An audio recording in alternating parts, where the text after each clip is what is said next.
ایرانی صدر Masoud Pezeshkian کا دورہ پاکستان، وزیراعظم حسامت پر شہباز شریف نے معزز مہمان کا استقبال کیا۔ پاک فوج کے چاقو چوبند دستے نے سلامی دی، ایرانی صدر کو گارڈ آف آنر پیش کیا گیا۔ ایرانی صدر کے ساتھ اعلیٰ سطح کا وفد بھی ان کے ہمراہ، وزیراعظم کے ساتھ ملاقات میں اہم فیصلوں کی امید۔ مسعود پزشکیان کا بطور ایرانی صدر یہ پہلا دورہ پاکستان ہے۔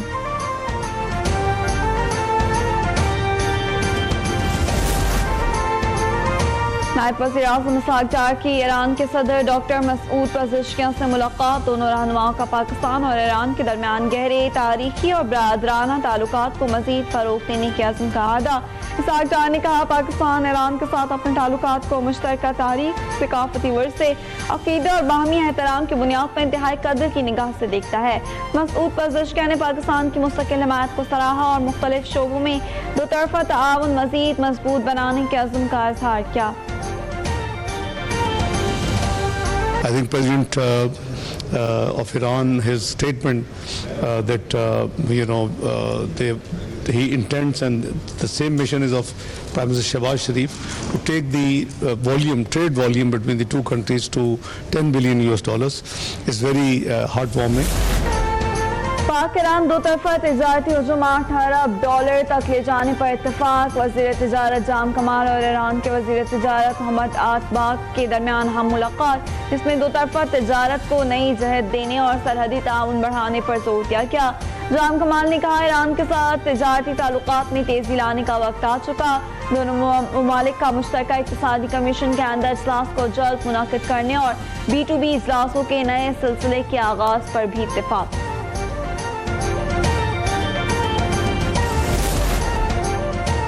پنجاب میں نہروں اور نالوں کا معائنہ ہوگا، ماحول کا عالمی معیار قائم کیا جائے گا۔ فیصل آباد، شیخو پورہ، سیالکوٹ، قصور کے صنعتی نالوں کی اسٹڈی مکمل کر لی گئی۔ وزیر اعلیٰ پنجاب کی ہدایت پر سینئر وزیر مریم اورنگزیب کی زیر صدارت ماحول کے تحفظ پر اجلاس، ماحول کے تحفظ کے ادارے کی قیادت میں ضلع انتظامیہ، آبپاشی، واسا، انڈسٹری، صحت، LDA سمیت دیگر متعلقہ محکمے مل کر میگا آپریشن کریں گے۔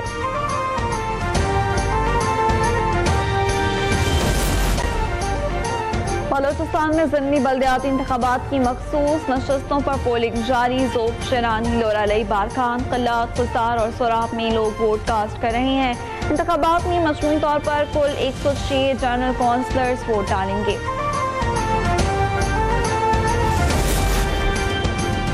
لاہور میں شوہر کے سامنے بیوی سے اجتماعی زیادتی میں ملوث تیسرا ملزم مارا گیا۔ CCD نے ملزم کی گرفتاری کے لیے چوہن کے علاقے میں چھاپہ مارا تھا۔ فائرنگ کے تبادلے میں سرکاری گاڑی کو بھی نقصان پہنچا۔ فیصل آباد میں ڈگراواں روڈ پر پاور لوم فیکٹری میں آگ بھڑک اٹھی، آتش زدگی سے فیکٹری کے 3 مزدور جھلس کر زخمیوں کو اسپتال منتقل کر دیا گیا۔ ریسکیو ٹیمیں آگ پر قابو پانے کی کوشش میں مصروف۔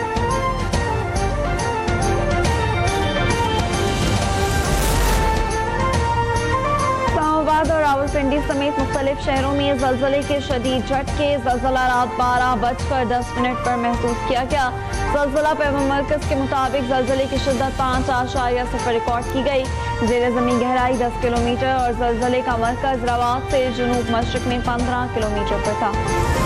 اس وطن کے ذرے ذرے میں پاک آرمی کے FC کے نوجوانوں کا خون شامل، جو ہر وقت اپنی جان کا نذرانہ دینے کے لیے تیار ہے۔ ہمیں یہاں پہ ہماری ہسٹری کو دیکھنے اور جاننے کا موقع ملا ہے۔ Today this fort not only stands as a monument of past but as a living symbol of our sacrifice and pride as a nation. We also got to know about the crucial role of FC in safeguarding our borders.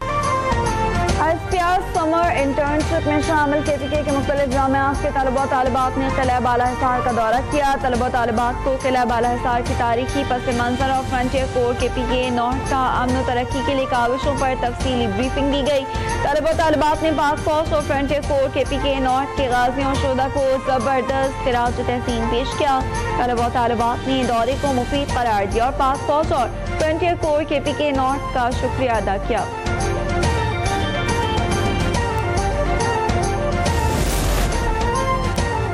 اقلیتوں اور مخالفین کے خلاف مودی حکومت کی دہشت گردی، یورپی پارلیمنٹ کی رپورٹ میں ہوش شبہ انکشافات سامنے آ گئے۔ رپورٹ کے مطابق صحت پر قتل و قاتلانہ حملے میں مودی حکومت کا ہاتھ ہے۔ بھارتی حکومت اور ایجنسیوں کے ایما پر کینیڈا میں ہردیپ سنگھ نذر کا قتل کیا گیا۔ یورپ میں غیر قانونی گرفتاریاں، ڈیپورٹیشن کی کوششیں اور سفری پابندیاں رپورٹ ہوئیں۔ پاکستان اور امریکہ کے درمیان تجارتی معاہدہ اقتصادی تعاون کے نئے دور کا آغاز ہو گیا۔ امریکی صدر ٹرمپ کے مطابق امریکہ پاکستان کے وسیع تیل ذخائر کی تلاش اور ترقی میں تعاون کرے گا۔ پاکستان کی سب سے بڑی آئل ریفائننگ کمپنی سائنرجیکو کا امریکی کمپنی ویٹول سے معاہدہ طے پا گیا۔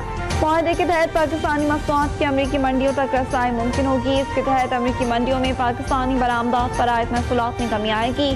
SAFC کی موثر کاوشوں سے کیا گیا معاہدہ اہم شعبوں میں اشتراک اور معاشی ترقی کا ذریعہ بنے گا۔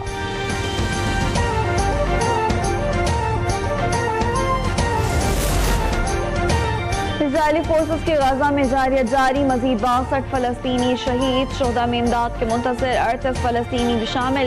شہید ہونے والے فلسطینی غزہ ہیومینٹیرین فاؤنڈیشن کے مراکز کے قریب اسرائیلی فوج کی گولیوں کا نشانہ بنے۔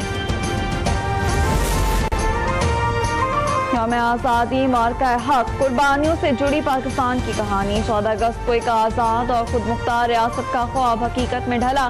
کرنل ریٹائرڈ GB شاہ کہتے ہیں 1947 کے بعد پاکستان کا قائم رہنا محض جذبے کی بدولت ممکن ہوا۔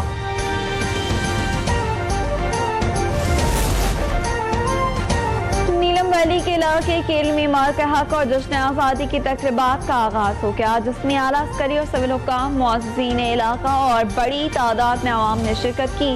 ابتدائی دن مختلف کھیلوں کے مقابلے منعقد ہوئے جن میں نوجوانوں نے شرکت کی۔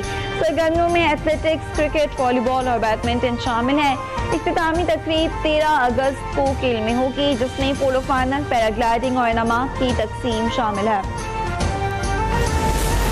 کراچی میں یوم آزادی کا جشن شایان نشان طریقے سے منانے کی تیاریاں زور پکڑ گئیں۔ بازار قومی پرچم، بیجز، چوڑیوں اور جھنڈیوں سے سج گئے۔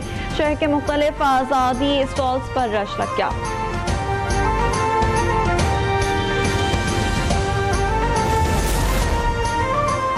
ملتان کی زرعی جامعہ نے زرعی انجینئرنگ کے شعبے کا جدید زراعت کی جانب ایک اور قدم 200 cc انجن کی مدد سے چھوٹا ٹریکٹر تیار کر لیا، جو چھوٹے کسانوں کی مشکلات کو کم کرنے میں معاون ثابت ہوگا۔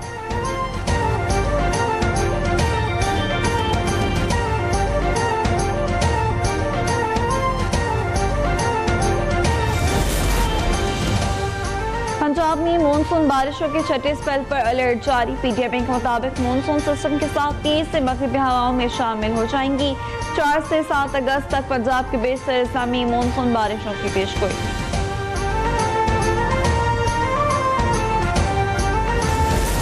اور ویسٹ انڈیز نے دوسرے T20 میچ میں پاکستان کو 2 وکٹوں سے شکست دے دی۔ 3 میچز کی سیریز 1-1 سے برابر ہو گئی۔ فلوریڈا میں کھیلے جانے والے میچ میں پاکستانی ٹیم نے ٹاس جیت کر ویسٹ انڈیز کے خلاف بیٹنگ کا فیصلہ کیا اور مقررہ اوورز میں 133 رنز اسکور کیے۔ سیریز کا تیسرا اور آخری میچ کل کھیلا جائے گا۔